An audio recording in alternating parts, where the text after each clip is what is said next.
Good evening students. मैं विकास परमार एक बार आप लोगों का फिर स्वागत करता हूं अपने चैनल पर। तो स्टूडेंट्स, आज कुछ क्वेश्चन लेके हम फिर दोबारा आप लोगों के सामने प्रेजेंट हुए हैं। तो क्वेश्चंस जो है हमारे बायोलॉजी के एक बहुत ही जरूरी चैप्टर से क्वेश्चन लिए गए हैं और ये वो क्वेश्चन है जो एचएसएससी के एग्जाम में आए हैं। पहला क्वेश्चन आप लोगों के पास है, फूलों का सबसे बाहरी चक्कर जो बाह्य दल से बना होता है क्या कहलाता है? ऑप्शन आपके पास है दलपुंज, बाह्य दलपुंज, परिदलपुंज और पुष्पीय। तो इसका आंसर है बच्चों आप लोगों के पास बी, बाह्य दलपुंज। इसको मैं आप लोगों को एक बार बताना चाहता हूं, कुछ चित्र के द्वारा बताना चाहता हूं। ये आप लोगों को मैं यहाँ पे देखो भैया, जैसे आप लोगों के पास ये पूरा का पूरा एक कंप्लीट पुष्प का पौधा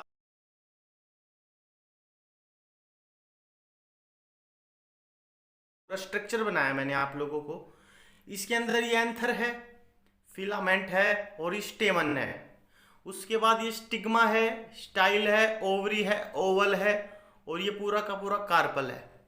हिंदी में भी मैं आप लोगों को बता देना चाहता हूँ, ये जो कार्पल है इसको स्त्री केसर कहते हैं, ठीक है। और स्टिग्मा जो होता है इसको वर्तिका कहते हैं, वर्तिका। और जो एंथर होता है इसको प्राकोष कहते हैं। और जो ये इसके नीचे होता है ना यहाँ पे, ये इसका बाह्य दलपुंज कहलाता है। इसका पौधे का ये बाहर वाला जो पोर्शन होता है जो उसको सपोर्ट देता है एक प्रकार से, इसको हम बाह्य दलपुंज कहते हैं। इस पूरे के पूरे चित्र को हम अच्छी तरीके से समझेंगे हमारे नेक्स्ट क्वेश्चन में। अब देखो बच्चों, अगला जो क्वेश्चन आप लोगों के पास वो क्या है, वो आप लोगों के पास ये है कि परागकणों का, सॉरी जस्ट 1 मिनट, परागकणों को फूलों के परागकोश से गर्भ केसर को स्थानांतरित करने का तंत्र क्या कहलाता है, मतलब उस प्रणाली को क्या कहते हैं? तो आप लोगों के पास एक परागण, संसचन, विभाजन और एकीभवन, इसको भी मैं आप लोगों को बताता हूं ये परागकण होता क्या है। इसकी अगर इंग्लिश में आप लोग डेफिनेशन देखना चाहते हो तो the transportation of pollen grains to the stigma of carpel. Carpel is a female part. Carpel को कहते हैं हम स्त्री केसर। और पोलन ग्रेन्स जो होते हैं इसको हिंदी में कहते हैं परागकण। और ये जो परागकण बनाने का काम होता है ये परागकोश का होता है। और परागकोश मेल पार्ट होता है एक फूल के अंदर। और carpel is a female part and stigma, जिसको हम वर्तिका कहते हैं, is also a female part. तो मेल पार्ट का बोले तो पोलन ग्रेन्स मेल पार्ट का, स्त्री केसर के फीमेल पार्ट स्टिग्मा तक जाना क्या कहलाता है? पोलिनेशन, बोले तो परागकण। जैसे दिखाता हूं मैं आप लोगों को, देखो बच्चों यहां पे आप लोगों के पास ये देखो, ये एंथर है, इसी को कहते हैं परागकोश, ठीक है। और ये परागकोश है, ये क्या बनाता? पोलन ग्रेन्स, बोले तो मतलब परागकण बनाता है, परागकोश बनाता है परागकण। और इन परागकणों का इस स्टिग्मा तक जाना, ये स्टिग्मा क्या है? कार्पल का एक पार्ट है। कार्पल क्या होता है? स्त्री केसर, फीमेल पार्ट होता है, ठीक है। तो और ये जो स्टेमन होता है ये क्या होता है? पुंकेसर, ये मेल पार्ट होता है, ये फीमेल पार्ट। तो इस मेल पार्ट का इस फीमेल पार्ट तक जाना क्या कहलाता है बच्चों? पोलिनेशन कहलाता है। अब ये पोलिनेशन कई प्रकार से होता है। ये पोलिनेशन कितने प्रकार से होता है? कई प्रकार से। उस क्वेश्चन को भी मैं आप लोगों के सामने बताने जा रहा हूं, अब देखते हैं। देखो बच्चों वो क्या है, आप लोगों के पास जो उससे रिलेटेड क्वेश्चन आएगा वो मैं आप लोगों को यहां पे करवाता हूं। देखो पुष्पी पादप, जो पुष्पी पादप होते हैं, पुष्पी पादप में परागकण, परागकण का मतलब आप लोगों को पोलन ग्रेन्स, परागकण में सहायता करने वाला एक जीवीय कारक क्या है? मतलब जो परागकण की प्रक्रिया होती है अलग अलग तरीके से, उसमें परागकण में जो जीवीय प्रक्रिया के द्वारा परागकण होता है वो कौन सा है? तो ऑप्शन 1 जल, वायु, हवा और पशु।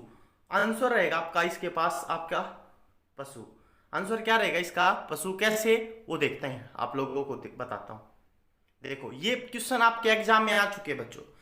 अगर मान लो कि जो परागकण है ना आपके पास, मैंने आपको बताया था ये परागकण स्टिग्मा तक अगर विंड द्वारा जाते हैं ना, हवा द्वारा जाते हैं, तो इसको कहते हैं एनिमोफिली। हवा के द्वारा पोलन ग्रेन्स का फीमेल स्टिग्मा तक जाना क्या कहलाता है? एनिमोफिली, मतलब वायु द्वारा परागकण कहलाता है। उसके बाद अगर ये परागकण वाटर द्वारा होता है, पानी द्वारा होता है, तो इसको कहते हैं हाइड्रोफिली। हाइड्रोफिली होता है मतलब परागकण की प्रक्रिया पानी के द्वारा होती है, मतलब टोटल मिलाकर परागकणों का स्टिग्मा तक पानी के द्वारा स्थानांतरण क्या कहलाता है? हाइड्रोफिली। उसके बाद कीटों के द्वारा, इंसेक्ट्स के द्वारा एंटोमोफिली कहलाता है। क्या कहलाता है? एंटोमोफिली। मतलब मान लो कोई कीट है, वो किसी परागकण के ऊपर बैठ गया और उसके जो मतलब उसके शरीर के ऊपर कुछ परागकण चिपक गए और फिर वो स्टिग्मा तक चला जाता है, तो परागकणों का स्टिग्मा तक ही जाना क्या कहलाता है? पोलिनेशन कहलाता है। उसके बाद पक्षी भी, अगर आप लोगों को मैं बताता हूं, पक्षी भी जब किसी के ऊपर बैठते हैं परागकण के ऊपर और फिर वो स्टिग्मा तक जाते हैं, तो उसको कहते हैं ऑर्निथोफिली। मतलब बर्ड्स के द्वारा परागकणों का ट्रांसफर होना क्या कहलाता है? ऑर्निथोफिली। चमगादड़ द्वारा, ये हरियाणा के पेपर में भी आ चुका, बैट्स के द्वारा होता है, इसको कहते हैं कैरेटोफिली। कैरेटोफिली कहते हैं बच्चों। ये 4 से 5 प्रकार के तरीके से पराग मतलब जो प्रक्रिया होती है पूरी की पूरी पोलिनेशन की प्रक्रिया। नेक्स्ट क्वेश्चन के ऊपर आते हैं बच्चों। अब देखो अगला जो क्वेश्चन है आप लोगों के पास, वो मैं आप लोगों के पास क्वेश्चन करवाता हूं। ये पुष्पी पादप को, किसको बच्चों? पुष्पी पादप को खालिस्तान श्रेणी के अंतर्गत वर्गीकृत किया जाता है। ऑप्शन है अनावर्ती बीजी, आवर्ती बीजी, ब्रायोफाइटा, टेरिडोफाइटा। ये जो क्वेश्चन लिए गए हैं ये तो किसी एग्जाम से लिए गए हैं और इनका जो ब्रीफ मैंने आप लोगों को बताने की कोशिश की है वो आप लोगों को मैं बता देता हूँ। ब्रीफ जो है वो मेरे खुद के पर्सनल नोट्स है, क्लास नोट्स है, वो मैं आप लोगों को करवाने जा रहा हूँ इन क्वेश्चनों के माध्यम से। देखो ये है आपके पास पूरा का पूरा सिस्टम। देखो प्लांट किंगडम है। पहली बात तो आप लोगों को पता होना चाहिए कि प्लांट किंगडम के खोजकर्ता थे थियोफ्रेस्टस नाम के व्यक्ति। कौन थे? थियोफ्रेस्टस नाम के व्यक्ति। प्लांट किंगडम को 2 भागों में बांटा गया, क्रिप्टोगेम, फेनरोगेम्स। क्रिप्टोगेम्स वो होते हैं जिनके अंदर बीज नहीं होते, नो सीड्स, जिनके अंदर बीज नहीं पाए जाते, और फेनरोगेम वो होते हैं जिनके अंदर बीज पाए जाते हैं। उसके बाद क्रिप्टोगेम के कुछ प्रकार होते हैं, थैलाफाइटा, ब्रायोफाइटा, टेरिडोफाइटा। ठीक है, टेरिडोफाइटा। उसके बाद जो सीड्स होते हैं वो 2 प्रकार के होते हैं, जिम्नोस्पर्म और एंजियोस्पर्म।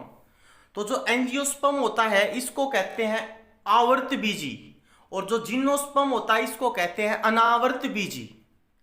मतलब जिम्नोस्पर्म ऐसे फूल वाले पौधे होते हैं, या हम कह सकते हैं कि जिम्नोस्पर्म ऐसे पौधे होते हैं जिनके बीज जो होते हैं वो ढके हुए होते हैं, और जो एंजियोस्पर्म होता है इनके बीज ढके हुए नहीं होते, इनको हम पुष्पी पादप कहते हैं। एंजियोस्पर्म को हम क्या कहते हैं? पुष्पी पादप, या हम कह सकते हैं इसको आवर्त बीजी कहते हैं। इसको क्या कहते हैं बच्चों? आवर्त बीजी। इसका मतलब आवर्त बीजी फिर 2 प्रकार का होता है, एक बीजी है, द्विबीजीय, मतलब एक बीज वाले और द्विबीजीय वाले। तो यहां से आप लोगों के पास सीधा सा इसका आंसर जो बनेगा आप लोगों के पास एंजियोस्पर्म। बोले तो पुष्पी पादप को हम क्या कहते हैं? पुष्पी पादप को हम आवर्त बीजी कहते हैं। क्या कहते हैं? आवर्त बीजी। और अनावर्त बीजी क्या हो गया वो आप लोगों को पता हो गया, जिसके बीज ढके हुए नहीं होते। और आवर्त बीजी कितने प्रकार के होते हैं? 2 प्रकार के, एक बीज वाले और 2 बीज वाले। और ब्रायोफाइटा और टेरिडोफाइटा क्या है ये तो आप लोगों को पता इस चित्र से लग ही गया होगा। नेक्स्ट क्वेश्चन के ऊपर आते हैं अब हम। ये भी आपका क्वेश्चन हो चुका है, ये भी हो चुका है, ये भी हो चुका है, और बस आपके पास यही क्वेश्चन थे मेरे ख्याल से। तो ये कुछ क्वेश्चंस की सीरीज मैं आप लोगों के लिए लेके आया था जो इम्पोर्टेंट थी आप लोगों के लिए, और इसके क्वेश्चन जो एग्जाम में आए थे वो मैंने आप लोगों को करवाने की कोशिश की।